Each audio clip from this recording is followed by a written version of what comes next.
Red flags. I rushed home from work, feeling violently ill, but I wasn't sick. I was operating on instinct now. Kirk had threatened his life.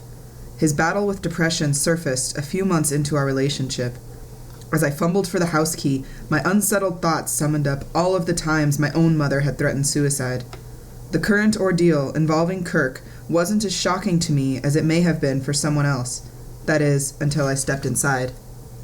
Eerie, analogous notes were scattered throughout the apartment. Each incorporated his farewells, valedictions, and directives for his funeral. "Play Me" was haphazardly scripted on a post-it note and smoothed onto the metallic silver of our stereo.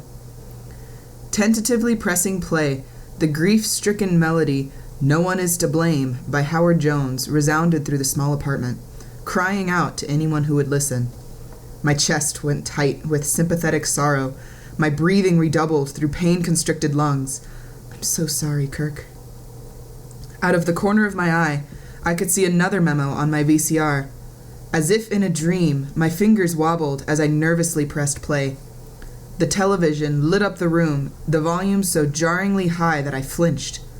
The movie, Young Guns, was describing the epitaph of Billy the Kid.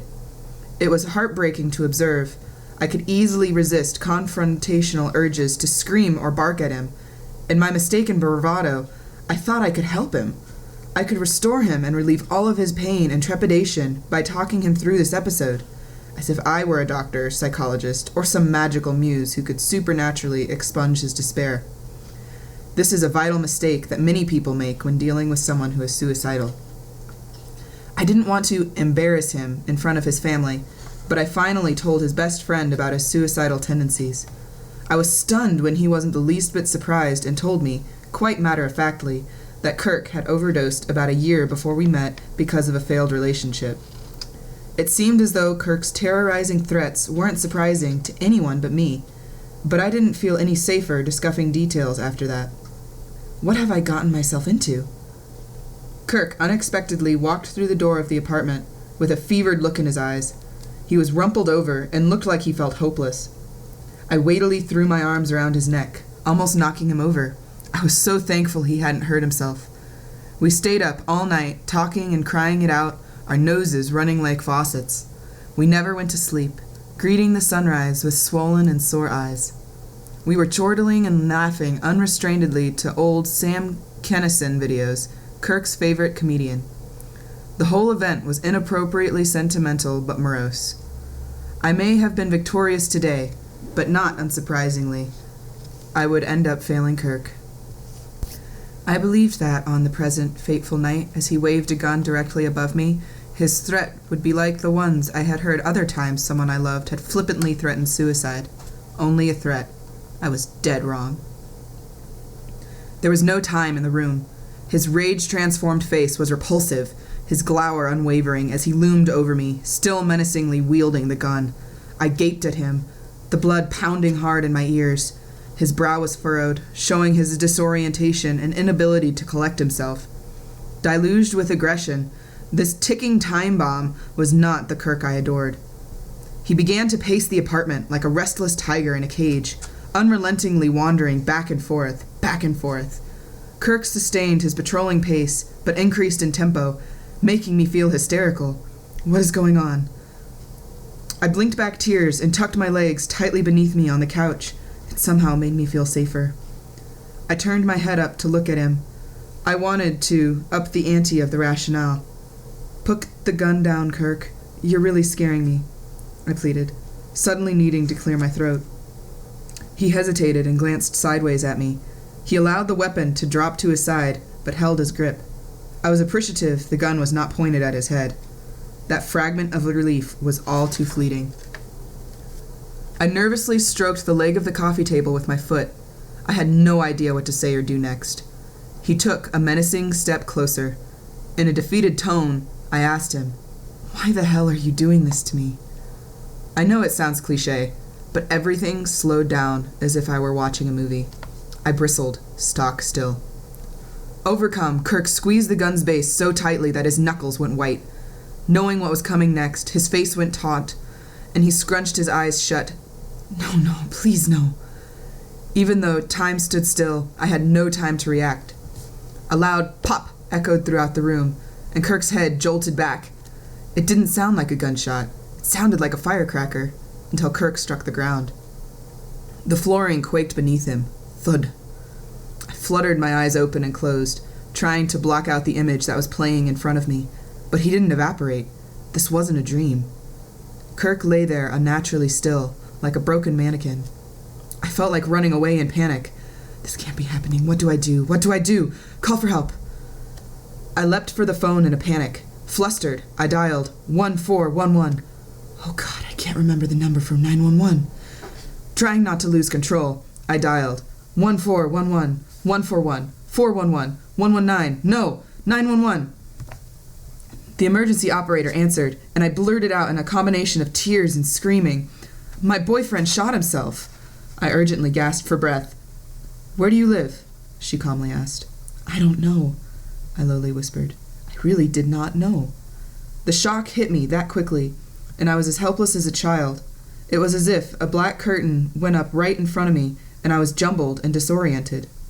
"What's your name?" she professionally questioned in a melodic tone. "I don't know," I muttered. My reality was warped. I was in an emotional blackout.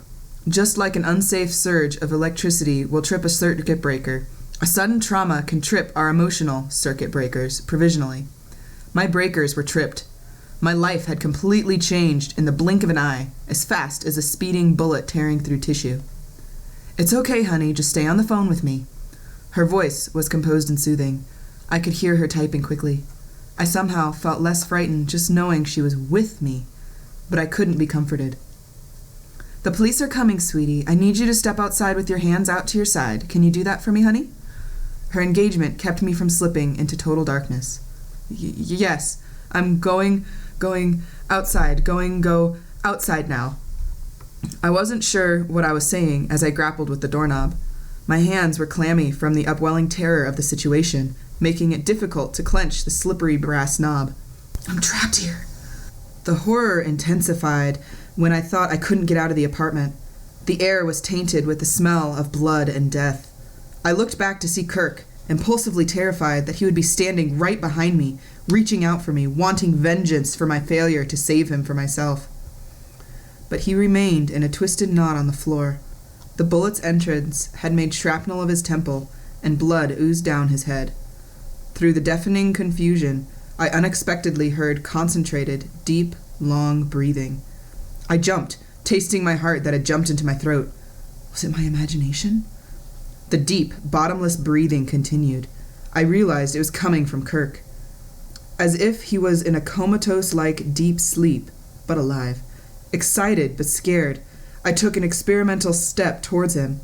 Small blood bubbles were materializing in the cerise puddle under his face, gradually seeping and expanding outward on the carpet.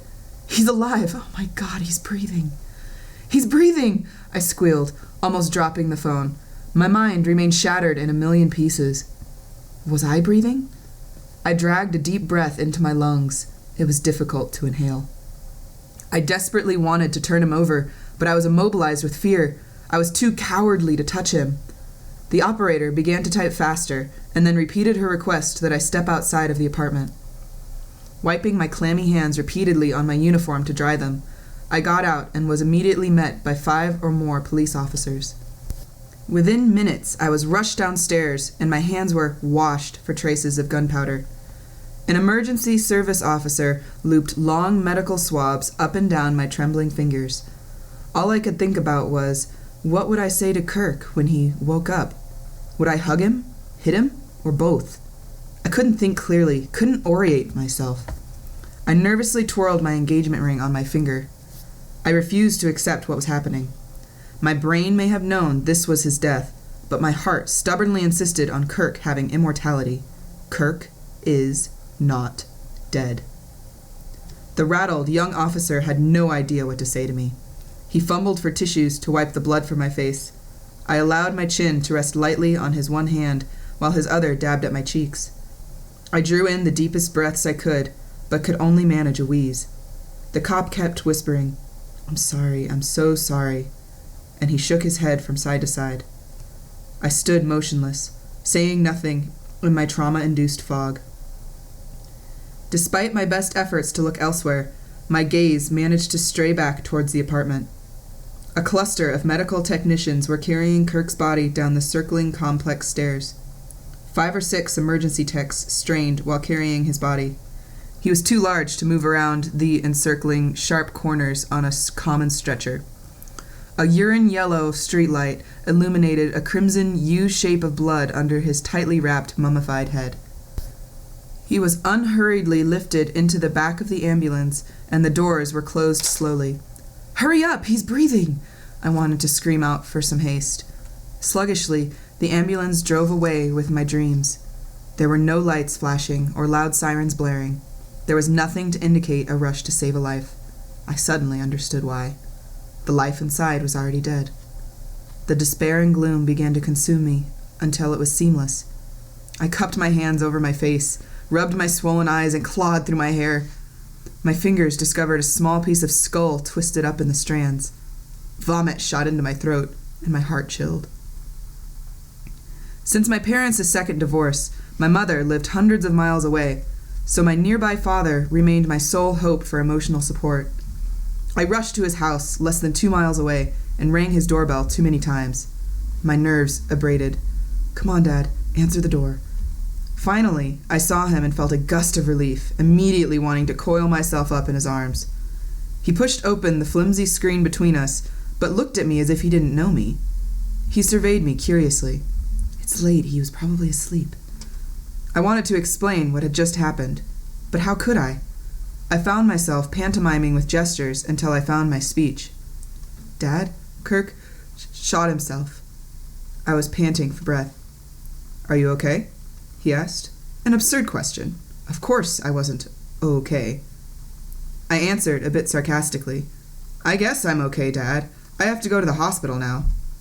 I wanted him to grab me and pull me into his protective arms for a perpetual hug. Desperation seeped from my every pore. "All right, then. I'll see you tomorrow, Sweet Pea." His duplicity was confounding as he casually closed the door. My breath left me. I teetered on his doorstep, staring at the closed door for what felt like hours, but he didn't return. Is this a joke? Should I knock again? Did he not understand what I just said? My eyes filled with tears. A few more bewildering minutes passed. I opted not to call on him by ringing his doorbell again. I was too devastated by his detachment. I would have to go this alone. I had no idea that beyond the cracks of that pasty porch, my father was battling his own demon, an intense struggle with alcoholism. He would barely remember this night. He was too tanked up. At the time, I didn't realize that this memory would haunt both him and me later on in our lives. Everything around me appeared as dream images without substance, but I drove to the hospital by myself. Knowing I couldn't manage those tangled interstates today, I have no idea how I pulled it off then. I called Kirk's father before I left. He was already at the hospital, but that was of little solace to me. Our relationship was characteristically absent. Not bad, just not there. Under the hospital's pinging fluorescent white lights, the somewhat detached doctors began to mutter about full subarachnoid hemorrhage and blah, blah, blah. At that moment, all I really heard was that Kirk was dead. I felt defeated. I must have worn a blank expression because a troubled look crossed one of the doctor's faces. He asked if I wanted to see Kirk. "No," I responded too quickly, solely out of blubbering spinelessness. I was terrified by what gruesome relic might remain in the husk of Kirk's body. Looking back now, I wish I would have said goodbye. The silence in the room was disturbed when the fledgling younger doctor asked me straightforwardly, "Are you pregnant?"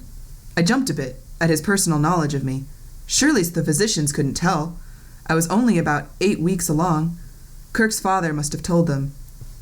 I weakened, recapping my newfangled reality. I nodded my head up and down, indicating yes. "I'm sorry," was all he said as he bowed his head. Why did he even bother to ask, to probe into my life? Both doctors scuffled out of the room in haste. I stumbled in their wake. I was sick of hearing sorry from everyone already. In my measly opinion, due to the lack of research at the time, Doctors, psychiatrists, and therapists stagger in the dark when helping witnesses or even survivors of suicide. In retrospect, it's not that I expected this doctor to sit down next to me, throw an arm around my shoulder, and offer to have an international coffees moment with me.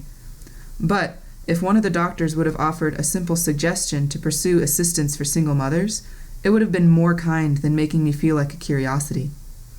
I presume they had merely confirmed to themselves that fact was stranger than fiction.